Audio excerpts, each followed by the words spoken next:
황금알농법 대표 박기현입니다. 오늘은 충남 서산 지역의 마늘 밭에 나와 있습니다. 2025년 3월 10일 오전입니다. 지금 이 지역에서는 마늘 잠깨우기 비료를 하고 지금 마늘이 봄에 성장을 하고 있는 단계입니다. 잠깨우기 비료. 그래서 서산 지역에서는 마늘이 성장은 밭작물이 돼서 가을에 적게 심어서 충분히 성장은 잘해 있으나 비료가 부족해서 마늘 무름병이 간간히 많이 발생하고 있습니다. 그래서 지금부터 이제 비료를 주고 이식값이 올라가면 이제 무름병이 발생 안 할 것인데 이 무름병을 이제 농가들이 보게 되면, 확인하게 되면 우리는 농약을 살포하는데 이식값을 올려놔면 여백이 안 맺으면 무름병은 없어진다는 거죠. 지금에 왔던 거는 앞으로 성장하면서 없어지고, 그런데 그게 치료를 해서 생산량이 늘어나냐, 그렇지도 않을 수도 있습니다. 그래서 지금 현재라면 마늘에 충분한 시비량을 주는 것이 좋고, 봄 잠깨우기 거의 대다수는 비료를 줬다는 거죠. 그러나 이 지역에는 겨울에 눈도 많이 오기 때문에 가을에 이식값이 부족했으면 겨울에 우리가 충분하게 비료를 주는 것이 좋다. 그래서 가을에 우리는 심을 때 우리가 잎제 심고 나서 올랐을 때 뭐 살균제, 살충제 이렇게 살포하는데 그게 우리가 작물 재배에서 경제적이나 식물 병해를 얼마를 막을 수 있냐는 건 별개의 일일 수도 있다는 겁니다. 그래서 비료량이 이식값이 높으면 식물이 잎 테두리에서 물방울이 생겨야 한다. 그 물방울이 생기지 않으면 여백이 타고 내리지 않기 때문에 우리는 작물의 병이 거의 발생하지 않습니다. 균이 어떻게 움직이더라, 균이 움직이는 경로를 차단시키면 되겠죠. 그래서 마늘이 여백이 안 맺으면 비동작균, 스스로 포자가 뚫고 들어가지 못하는 균을 황금알농법에서는 비동작균으로서 이름을 분류를 시켰습니다. 무름병, 썩은병, 부패병, 잿빛곰팡이 이런 것들은 비동작균.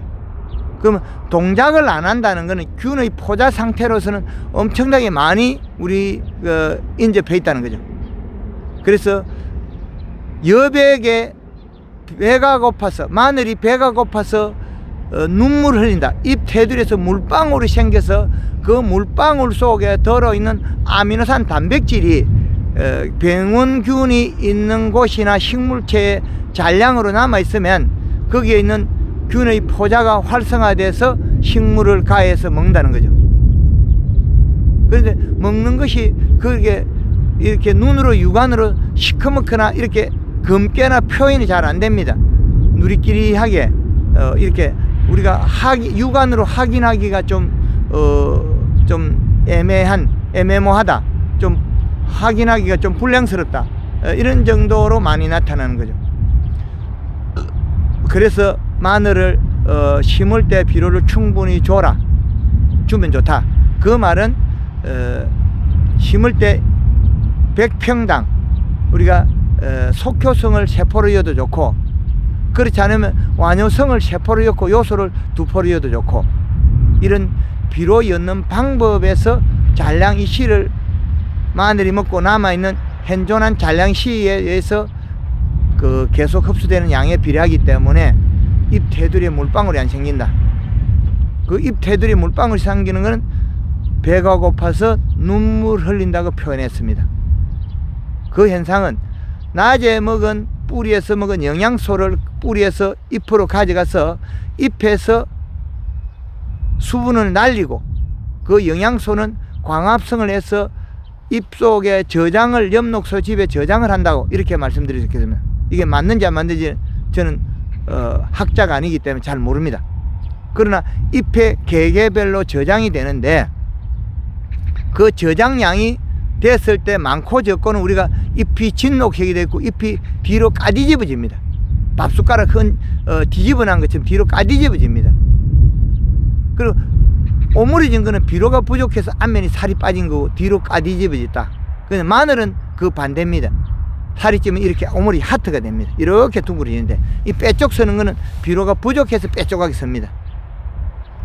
마늘 잎이 이렇게 빼쪽빼쪽해서 거는 비료가 부족하고 하트 모양 이렇게 둥그리는 건 잎 뒷면이 살이 쪘다 이 말입니다. 하트 이렇게 마늘 잎이 하트가 된다. 그래서 마늘 잎이 대다수의 황금알 엉고 연면 시비 안 하고 비료 적게 준 것들은 빼쪽빼쪽하게 섭니다. 그래서 봄에 성장하면서 살이 빠지가 큰다는 거죠. 그래서 비료량은 대다수가 적게 줘서 재배합니다. 그래서 이 씨값이 0.5 이하나 이렇게 병이 좀 적게 오는 방법이 있고 0.6에서 1.2 이하에서는 여백 속에 아미노산 단백질이 많으니까 병이 많다. 그러면 가을에 심어서 지금 잔량시가 0.45 이렇게 낮은 농장들이 마늘밭이 가보면 무름병이 겨울에 했다. 지금 현재 이 씨값이 1점대 넘고 뭐 2점대가 넘어가는 것들은 마늘이 진녹색이면 잎이 두꺼워서 이렇게 하트가 되고 무름병이 발생하지 않습니다. 그래서 심을 때 비료 주는 방법이나 겨울에도 계속 추비를 해줘라. 그 심을 때 비료 작게 줬으면 이파리가 두잎, 세잎, 요리 네잎일 때 추비를 하면 마늘에 병이 없다. 그리고 지금 단계는 마늘 잠깨우기 비료와 잠깨우기 연면시비 황금알농구에서 골드 그린이나 칼라를 물 20리터에 80cc에 설탕 120g 그리고 물 500리터에 2리터에 설탕 3kg 이렇게 일주일에서 열흘 간격을 써주면 마늘 잎이 두껍고 진하고 뿌리가 많이 발달하고 앙금이 있다. 이렇게 꽉 잡는 힘이 단단해서 이렇게 꽉 잡고 있으면 여백이 안으로 몸으로 안 들어갑니다. 여백이 타고 들어가면 마늘 잎 속으로 사이사이 들어가서 마늘이 쪽이 만들어진 인펜이 만들어지는 지점에 여백이 도달해서 균이 타고 들어가서 먹어버리는 것이 스펀지 마늘 뻥이란 말을 용어로 씁니다. 그거는 비료물이 타고 들어간 게 아니고 여백에 들어있는 아미노산 단백질이 타고 들어가서 균을 데리고 들어가서 균이 먹어버렸다. 그래서 많이 먹은 거는 마늘이 내려앉습니다. 여백이 많이 들어가서 뻥이 된 건 내려앉고 조금 들어가서 잘못된 것들은 마늘이 안에 작게 썩어서 이래 마늘이 멀쩡해 보이기도 합니다. 그거는 마늘이 앙금이 없어서 그렇다. 연면시비 골드그린, 골드칼라, 설탕 이렇게 잎이 두꺼워서 단단하게 마디마디 꽉꽉 잡고 있으면 여백이 안으로 배이 들어가지 않으면 발생하지 않는 거다. 그래서 여백은 들어가지는 않아도 바깥으로 흘러가면 흑색 썩은 병이 또 생깁니다. 그것 또한 비료가 부족해서 그렇다. 흑색 썩은 병을 올 때 비가 오거나 우리가 물을 퍼서 쿨러를 돌려 씻어버리면 그 이상 진행되지 않는 경우가 허다합니다. 그래서 마늘에는 지금 잠깨우기 비료 연면시비 해줘서 앙금 있게 키워라. 그래야만이 마늘이 품질이 좋고 다수화할 수 있다. 그리고 마늘 추비는 요소만 계속 줘야 되는데 우리가 NK를 줘버리면 마늘이 우리가 저장했다가 12월 달에 마늘 이 망을 들어보면 마늘이 다 녹아버리고 없는 경우가 많습니다. 그거는 가리 때문에 식물이 보관력이 안 된다는 거죠. 마늘 양파는 마지막 추비는 요소만 줘야 됩니다. 그리고 봄부터 계속 요소만 주는 것들은 황금알농구, 골드그린, 골드칼라, 연면시비 이런 것들은 질병이나 장애가 없다. 그리고 보관력, 저장력도 오래 간다. 그래 말씀드릴 수 있겠습니다. 지금 현장에 이 밭에 한번 보겠습니다. 그럼 지금 여기에서는 표면에 수분은 35에서 45%. 근데 지금 제일 좋은 면적인데 지금 33%. 근데 수분은 충분히 많습니다. 이 씨값은 0.50. 그래서 여기에 이렇게 비료가 작고 이 씨가 낮으면 무름병이 와가 찾을 수 있겠죠. 바닥쪽에 아래쪽에 내려갔습니다.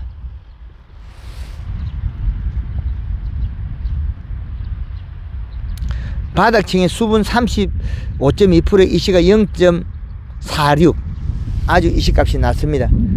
그렇기 때문에 여기에서는 비료가 이 씨값이 낮기 때문에 아마 여기도 그 무름병 온 마늘이 빼딱빼딱하게 틀어지고 무름병 온 포기들이 있는 요런 놈들 무름병.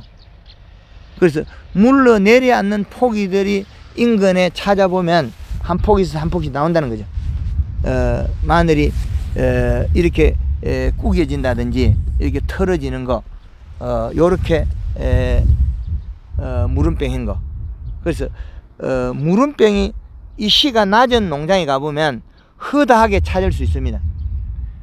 그런데 우리는 마늘의 질병을 약으로 잡으려고 그런 경우가 많습니다. 비료를 충분히 써서 마늘이 무름병이 안 오게 해야 되는데 우리는 약으로 치는 경우가 많다. 지금 여기는 보면 비료 알갱이들이 흰 것도 있고 빨간 것도 있습니다. 그리고 약간 그 검시리한 것도 있고 이렇게. 그러면 여기에는 희고 빨갛고 갈색의 검시리한 것도 있다. 그러면 이 마늘밭에는 요소 비료만 주지 않았다. 그래서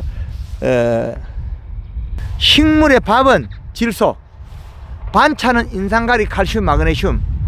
반찬이 부족해서 우리가 작물이 우리가 잘 안 되는 경우는 거의 없습니다.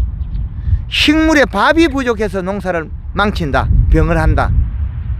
식물의 밥은 질소, 반찬은 인산가리, 칼슘, 마그네슘. 이거는 양이온 플러스 전극이 돼서 토양 마그네슘 전극 결합이 많이 되어 있습니다. 그래서 토양 분석 결과에 인산가리, 칼슘, 마그네슘 충분히 있으면 우리는 식물의 밥 요소만 주는 게 제일 경제적이다. 병을 안 한다. 다 수확할 수 있다. 저장력이 좋다. 품질이 좋다. 이렇게 또 말씀드리겠습니다.